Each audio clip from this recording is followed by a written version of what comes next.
Did you know that America is finally getting its first black president? The Washington football team, formerly known as the Washington Redskins, announcing its new team president. He will be the league's first black president. Jason Wright will lead the team's business ventures and operations, and working with former Panthers head coach Ron Rivera on building the team on the field. Owner of the team says Wright's experience as a former player and his push for inclusion will set new standards for that organization. That's right. Washington has hired the first black president in NFL history, which is fantastic. But if they follow the same pattern as America, the team's next president is going to kick all the Mexicans off the team and inject all the players with hydroxychloroquine. I will say though, it really sucks to be a black person in America right now, because even if you do get offered a job, the first thing you have to think is, man, how bad did these white people f up for them to need to hire me? And best of luck to Jason Wright. And I mean best of luck. Because football is the only sport right now that's trying to play with fans in the stands and with no bubble during COVID. So if the league shuts down, you know people are going to try blame him. I'm just saying, the league never shut down before when there was a white team president. It can't be a coincidence. Moving on to some news about climate change. It should be no surprise that 2020 is on course to be the hottest year on record. I mean, basically, every year now is hotter than the year before it. You know, in the same way, every Hemsworth brother is hotter than the one before it. Is that right? Or is it the other way around? Over the weekend, the temperature hit a different record. And this one is really gonna make you sweat. One part of the country is taking heat, and it could be a record. Death Valley National Park, which is split between California and Nevada, recorded a high temperature of 130 degrees yesterday. It needs to be verified, but if it is, it will be the hottest temperature recorded on Earth since 1913. The previous record was also recorded in Death Valley. God damn, 130 degrees. You see, this is when I like that Americans use Fahrenheit. Because in the rest of the world, people use Celsius. But a scorching 54 isn't the same. It doesn't have the same ring to it. 130 degrees! 54. And Death Valley is a great name for a place that's 130 degrees. This is a terrible name in terms of real estate development. Who would name that? What they need to do is call it D-Val. You know, build a couple of condos and some coffee shops. Boom! White hipsters will be there by the end of the month. This is just one more sign that we are all in a climate crisis, people. But while most of the world wants to slow climate change, the Trump administration looks at record temperatures and they say, let's try and beat it. Some breaking news this morning. The Trump administration finalized plans to open up the Arctic National Wildlife Refuge to drilling. Gas writes the move will allow leasing on the 1.6 million acre coastal plain. It marks a fossil fuel development in an area that has been untouched for 3 decades. Untouched for 3 decades? For a second, I thought they were talking about Mike Pence. Bing, bing, bing, bing. But that's right. With just a few months left in his term, Trump is about to let oil and gas companies go nuts in a pristine wildlife refuge. It's almost like he knows he's not getting the security deposit back on the country, so he might as well just see how much of it he can wreck on the way out. I mean, this might be the first time Trump has destroyed the property value of a place without putting his name on it first. Also, Arctic wildlife is the best wildlife. Why would you do this?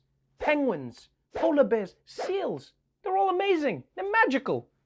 Why don't they have a drill in a place that has sucky wildlife, like a mosquito preserve? And as bad as the climate crisis is, we still have a few years before many parts of the planet become uninhabitable. But unfortunately, the more immediate threat is still coronavirus. It's a worldwide epidemic, and the reason your grocery store looks like a very casual Mortal Kombat tournament. But there is some good coronavirus news today. A medical breakthrough brought to you by the NBA. The FDA has approved an emergency use authorization for a saliva-based COVID-19 test developed by Yale University. The test, known as Saliva Direct, has been used on NBA players and staff. And according to Yale, it's simpler, less expensive, and less invasive. The NBA and the Players Union came together to donate more than $500,000 to Yale for the research that led to the test. That's right. The NBA has funded a corona test where all you have to do is spit in a cup. Although knowing the NBA, they probably have someone standing next to the cup trying to block you. But this is huge. The United States desperately needs more testing to get the pandemic under control.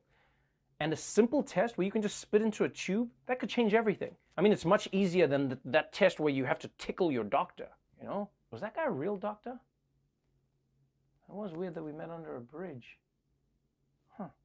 But this is why I always say, people, it is so much better to get diseases later than earlier. You know I always say that. I mean, if you got COVID in January, you had to do the more painful test where they put the thing up your nose. But now, all you have to do is spit. Yeah. Just like if you got measles back in the day, you died. But if you get it today, all you get is an anti-vaxxer asking you if you took your kale shots. Speaking of testing, New Zealand was the first country to declare itself COVID-free. But now, after 3 months of no corona, the land of hobbits is back in emergency mode. Overseas, the Prime Minister of New Zealand has delayed the national election for 4 weeks after about 50 people were infected in Auckland. That's the country's biggest city. Before the new outbreak, New Zealand had gone more than 100 days without any known community spread. Yes, New Zealand is now delaying its national election by 4 weeks because of an outbreak of 50 people. And I know 50 people doesn't sound like a lot, but that's like a third of their population. Yeah, they have 150 people and 27 million sheep. And you know, this is the one difference between America and other countries. Like, other countries are loose with their election laws, you know? They're like, yeah, let's do an election in a month. We can delay it, whatever. But America doesn't play those games. America treats election laws like God told them directly to Thomas Jefferson. Elections must be the first Tuesday after the first Monday of November. Never in December. Because that's my son's birthday. Not January or February. It's like really cold. March is for basketball. We all know that. April is for fools. Ha ha ha, get it? And then in May, that's like summer, and we don't do shit in summer. So yeah, I'm thinking November. What do you think, Tommy? Now, at the same time, I can't front. America's system rarely protects democracy. Because if you have laws that are too loose, and then you get the wrong leader, like, say, a Donald Trump, which I know would never happen, that can cause chaos. Because best believe, if Donald Trump could postpone the elections because of coronavirus, he would be testing through the roof.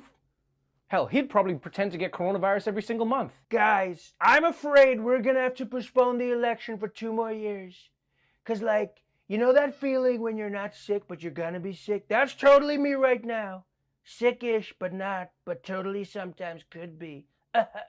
Okay, bye-bye.